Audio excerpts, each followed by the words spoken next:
Halo Sapo, kita mau makan ini lawak bale. Kalau Ya. lapar ndak kenal ini ikan. Oh, kalau lapar tidak kenal mie ikan. Nah, Itu ikan Kamboja. Kamboja pasara. Oke, dan lanjut pakai lombok Sapo. pakai lombok. Ya. Namanya siapa sih Kak namanya? Sahira, follow IG saya @sahira_nu. Oh, follow Sapo ya. Iya. Makasih. Lawaknya tidak diambil lawaknya. Bah, mau tambah? Mau tambah. Wow. Dicicipin dulu lawaknya dong. Mau dilihat dulu. Cicipin dulu Tadi lawaknya. mau Ya. Bismillahirrahmanirrahim. Assalamualaikum warahmatullahi wabarakatuh. Sapo, hari ini kita akan melihat kehidupan nelayan Danau Tempe di Kelurahan Lelo, Kabupaten Wajo, Sulawesi Selatan, Indonesia. Sesuai dengan niat kami akan mendukung terus kegiatan pemerintah akan mengembalikan kejayaan Danau Tempe seperti sedia kala sebagai sumber ikan air tawar terbesar di Sulawesi Selatan. Jadi kita akan melihat kegiatan apa saja yang akan dilakukan oleh masyarakat di Lelo, kehidupan nelayan Danau Tempe di Kelurahan Lelo, Sulawesi Selatan, Indonesia.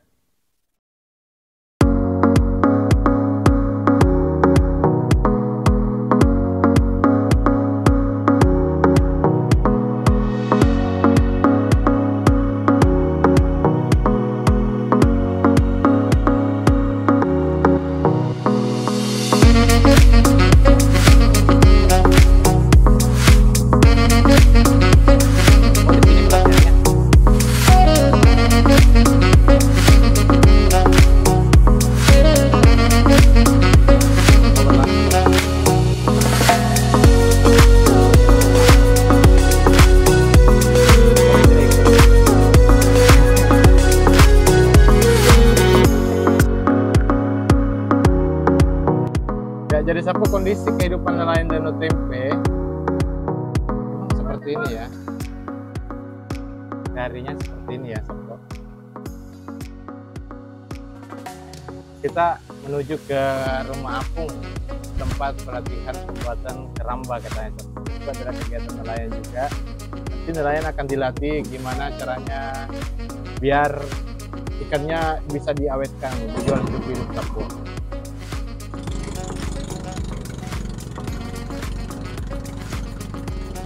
Oh, kita masuk di sini Sapo ya.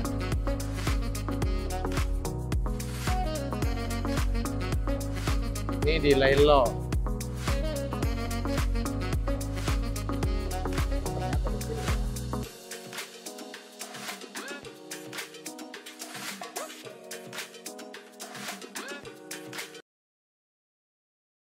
Jadi mesin dimatikan memang karena biasanya masyarakat marah ya kalau ada ombak. Di mana pelatihannya, Om? Di gedung ini? Oh iya. Ternyata pelatihannya di sebelah sini ya. Oke, kita akan naik ke atas. Ini yang kemarin saya lihat, saya kira kemarin ini adalah rumah mewah. Ini kayak rumah mewah betulan ya. Siapa punya rumah ini, Om? Ini kan pun boleh ya? Kasih Om. Jadi Sapo, kita sekarang berada di kolong gedung yang besar di daerah Lelo. Ini gedung apa ya? Ya, jadi Sapo, kita akan naik ke atas di gedung ini. Ini gedung apa sih namanya, Sapo? Bingung juga ya. Gedung apa namanya nih, Bu? Gedung besar tentunya ya. Oh, rumah tahfiz. Ya.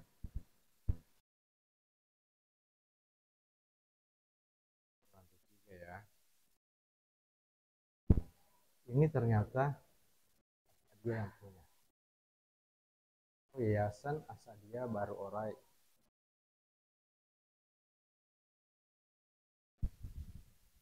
Ini gedungnya luas, Sapo ya.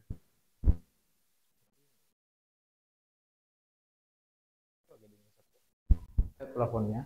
Yang paling mengesankan adalah atapnya, Sapo ya. Bukan plafonnya maksud saya. Juga ya. Kalau gedung begini bagusnya pakai lift, Sapo. Ya, jadi Sapo capek juga ya naik di gedung ini. Diolo, khususnya pesisir Danau Tempe, Tawasuran nih. Artinya rotawa sura, niga terdaftar selaku penduduk asli maupun surat kampung, ibageni reke tanah ada rekan. Itu 10 repa kali 150 meter, langga sedih. Jaga si 10 si meter, 150 menurut turun, ya si langga 2. Mengikuti arah air. Tapak meti. Malah kutu kometi taparenge riolo sampai gangka langga 5. Nih. Nah. Tapi makukue nasabat terjadi pendangkalan. Pendangkalan itu akibat banjir kirimang. Nasabayar ko banjir di hulu, termasuk daerah Timojong, Endrekang, Tator, Letuko Sidra, Pindrang, tamaman kita pertempe, aga na tiwi, cero. Makanya tuh ketu banjiri, magaru iya. Yero riolo, aga ne bubung katawe, lar, tak overvisit nih. Yero tala overvisit, megalad, na kasih nelayan. Ifatong itu nasabah kebutuhan hidup. Nah, megan otomatis kena toritik kengere, kengema kurang. Agro. Nah, yang ketiga, itu kita lah illegal fishing. Yero illegal fishing, megan make guna alat tangkap ilegal. Dena sesuai dengan aturan. Tapi fatong itu masyarakat, nasabah ada namanya teknologi. Yero teknologi itu perkembangan dunia tentang masalah teknologi, nah, khususnya nelayan. Yero desa kita lajabah. Agami alat tangkap neriote perangkapnya agami bukonde, burang. Ya maku keyuba nih. Nasabah teknologi, engkau kita lajabah. Jabah besi, engkau jabah troll. Nah, kedua, strom. Padahal balik Pak. Saya dulu waktu saya operasi di Sabang Paru, si lelung aku tanangnya rumah ke gunang strong. Yerio lo ya strongnya aki becu yesang. Ye mah kue aki tere. Aki tere ye. Ulalu wala nuna usita. Lo pendre kantor. Artinya masalahnya apa kue? Ini perikanan sistem pembinaan. De pagaga rakyat ifan sarasi tarungkui dan 50 juta. De pagaga Pak. Wadi mata tanah-tanah. Jadi di perikanan itu sistemnya pembinaan. Nah, biasa padang Pak Kepala Dinas. Istilah pembinaan itu nareko engkau atau melanggar menggunakan alat tangkap tidak sesuai dengan aturan. Itu kenyalur pakai ke sana. Ia buat perjanjian, pernyataan. Tapi ini sesuai dengan aturan maka dari denda yaga. Tapi ibina ki.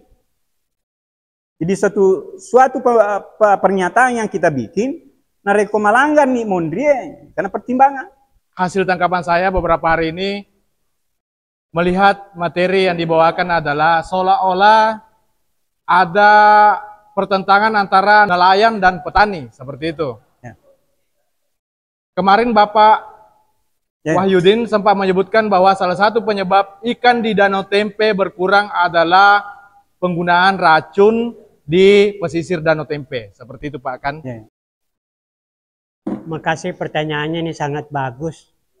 Sebenarnya ini pertanyaan semestinya petinggi-petinggi kita memahami. Karena untuk daerah pesisir Danau Tempe kita itu memiliki lahan yang sangat luas untuk perkembangan pertanian.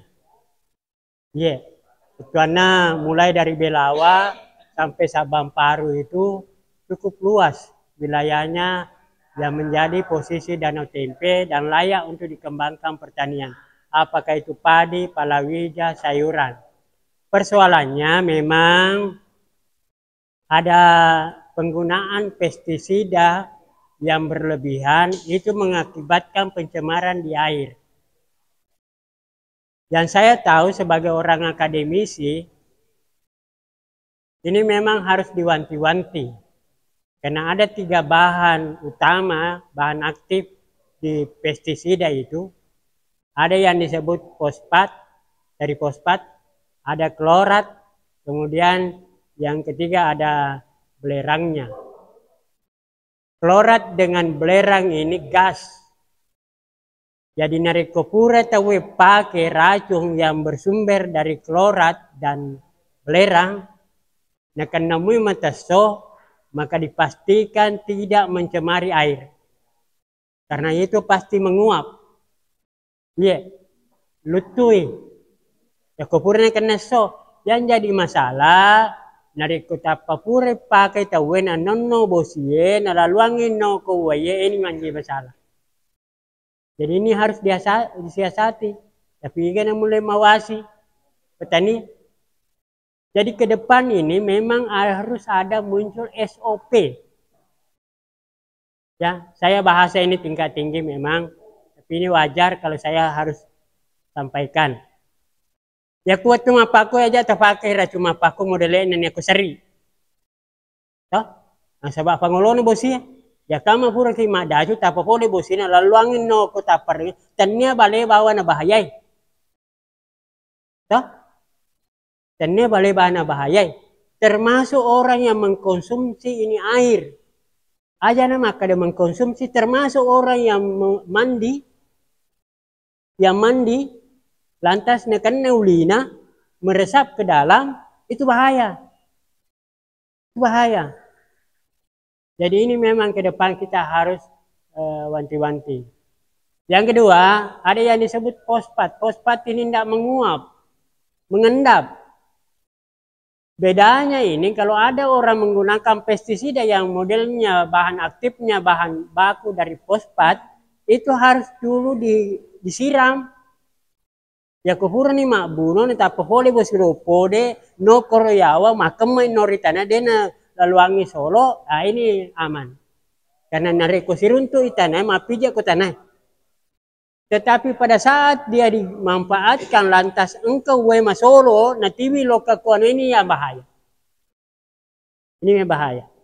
Ya? Saya yakin bapak-bapak yang di pesisir itu, semua angka dasar sekolahnya Pak disengena ini yang tidak diindahkan. Ini yang tidak tertib. Padahal melopo bahayanya. Nah, pertanyaan tadi itu bagaimana solusinya ke depan? Kami ke depan ini memperjuangkan satu paket model pendekatan lingkungan hidup. Ye kesinge wadinge tanah kota pesisir Danau Tempe ni aku ceta mako. Eloki ma palawija. Maka palawija yang aman, yang tidak terserang dengan serangga yang membutuhkan pestisida banyak. Paya kemak bueki. Toh. Salangkata bahwa jauh betul harus disemprot ya kode nandri nangun nandri agan nandri ini toh dan bahaya kalau terjadi maka ini sebenarnya harus larangan toh waktu kotono matu ini teketoni patanie waselena teketoni nalayange nah bahayai nah, ini yang kita mau perjuangkan. Jadi yang layak dikembangkan di pesisir Danau Tempe itu tidak sama dengan layaknya di lahan lain. Nah, sebab angkai lo ijagai ko, angka uai, uai tanya balik bawa mana, dikonsumsi oleh orang. Jadi harus memang ditertibkan.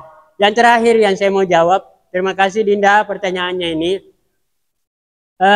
Model pendekatan ke depan ini persoalan pangan, jangan sampai pangan ini tidak menyehatkan orang.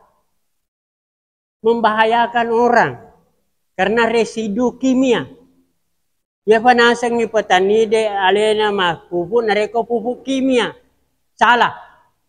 Ya panasang ni nalayang ni mah tu makada mah pisomo nareko pakai karamba ni aku meli pakan industri salah. Makin yang kesalah ya iya de pakan industri ya de pada lona andre yerodo ireki yalide dikemasi masempo de nak de kunalada ko kesehatan. Ang kabahan kimiana. Toh? Ang kabahan kimiana. Ya riolo pa. Ya komandre ki soko mandre ki aga dito nang wadi ulo ti. Toriolo ta ima ko kebahayan. Sebab pasti campur ni apalagi makanan lain yang kalau tidak lagi seimbang antara hati, jantung dengan paru-paru ekoni. Ya kudia taposo pada reki. Ya kemudian nendre ko ulude, mendre ko dan seterusnya dan seterusnya. Ini persoalan yang kita hadapi. Pangan ini harus sehat ke depan. Harus sehat. Sehingga di Kementerian Pertanian termasuk Kementerian Perikanan Kelautan ada yang disebut standarisasi. Standar. Engkana patokan makokode makada ya komagalu ki bahan kimia makumi dosisna mapakumi intervalna we kadomi we katalu mi pake dena wadin nadiwang.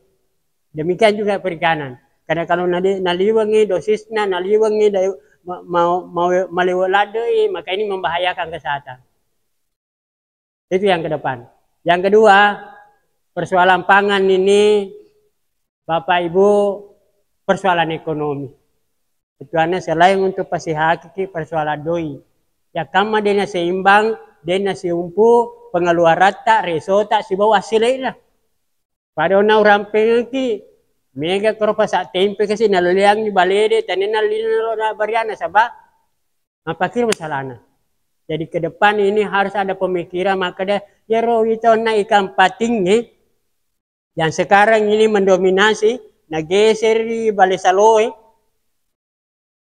Seakan-akan toh tedeng di Balai Saloe muncul ikan pating, ini harus ada pemikiran kita. Ya ikan patingnya mapekoi carana nangkal lina masuli nih kalau nabalut mamate tahu kasi natiwi loka koloro maka kenapa kita tidak ada pemikiran industri besar untuk abon toh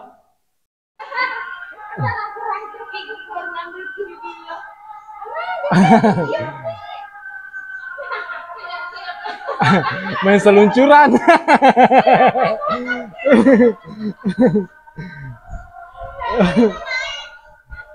Oh, di sini lewat sini saja Oh, basah.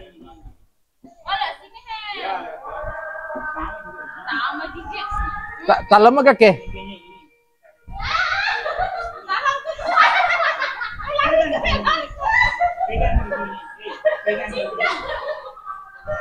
Ya.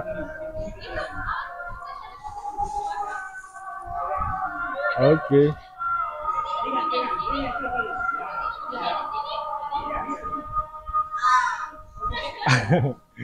Wonder Woman. Tanya di sini saya nanti Pak ya. Assalamualaikum Sapo. Wow, lagi makan tunu bale Sapo ya. Tunu bale Kamboja Sapo, asik sekali. Iya. Dan lawak.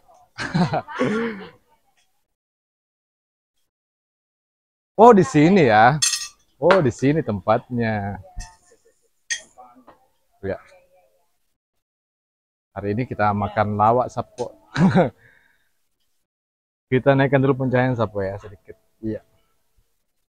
Oke, ini dia nih.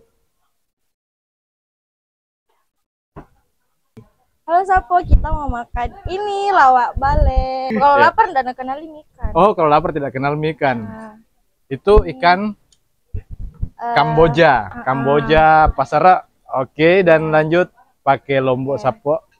pakai lombok. Ya. Namanya siapa sih Kak namanya? Sahira, follow IG saya @sahira_nu. Oh, follow Sapo ya. Iya. Kasih. Lawaknya udah diambil lawaknya. Bah, mau tambah? Mau tambah.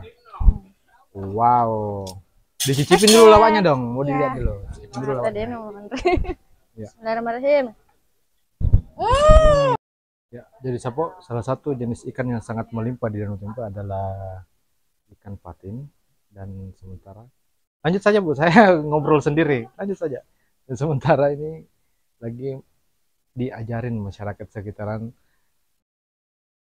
ibu-ibu nelayan di Danau Tempe.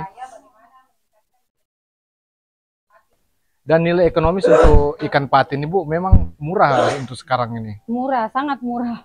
Kadang 4.000 per kilo. Jadi kalau misalnya kita buat ini Ya. olahan bakso atau abon bisa juga ya harapannya kita Nilainya harga jauh.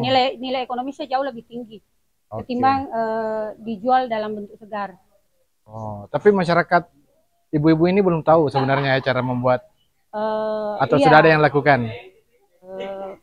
Mungkin untuk abon Belum. sudah, apalagi namanya itu sudah memasyarakat, tapi kalau untuk bakso mungkin Belum ya? apalagi dengan kaki naga. Oh. Kaki naga ini kan kita pilih karena apa? Salah satu olahan yang untuk anak-anak kan menarik untuk anak-anak modelnya, kemudian rasanya juga. Lebih enak. Jadi anak-anak yang malas makan ikan bisa jadi suka dengan ikan kalau diolah dalam bentuk ini kaki naga. Kaki naga itu kayak bagaimana sih Bu? Bingung juga saya. Dia sih secara tampilan Itu mirip kaki naga begitu? bukan sih namanya. Cuma namanya saya apa lagi namanya dia sekilas kayak nugget, cuman dia pakai stick lah untuk menambah daya tariknya. Oh, seperti Kemudian itu. bahannya juga agak beda lah sedikit dengan nugget. Oke.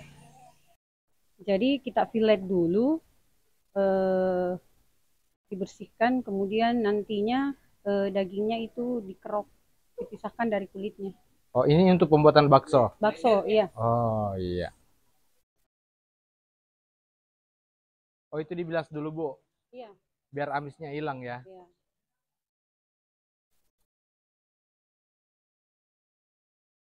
Bahannya apa aja, Bu? Untuk buat tunggu kaki dulu. gajah. Kaki naga. Kan apa daging yang Daging biasanya ya. tinggal di chopper, kemudian nanti kita pakai putih telur, tepung panir, kemudian gula, garam, merica bubuk, kemudian tepung terigu, Ya.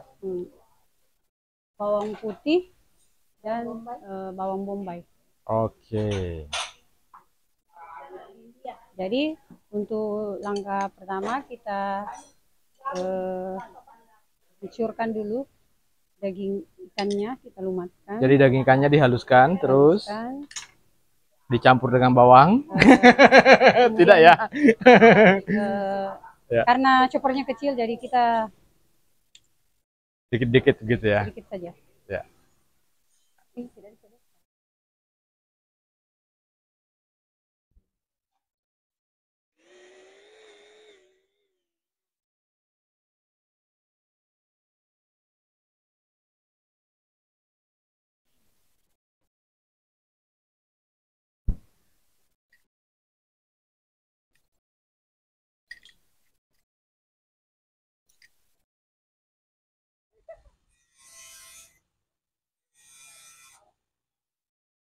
Ini adalah pelatihan pembuatan keramba ikan yang dilakukan di pesisir Danau Tempe, Kabupaten Wajo, Sulawesi Selatan.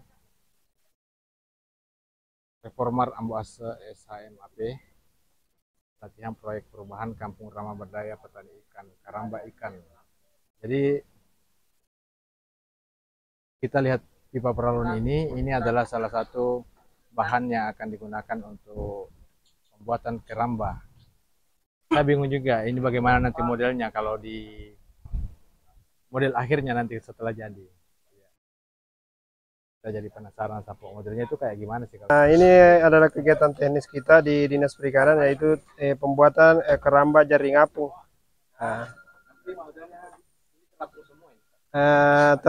Terapung sebagian di atas permukaan air.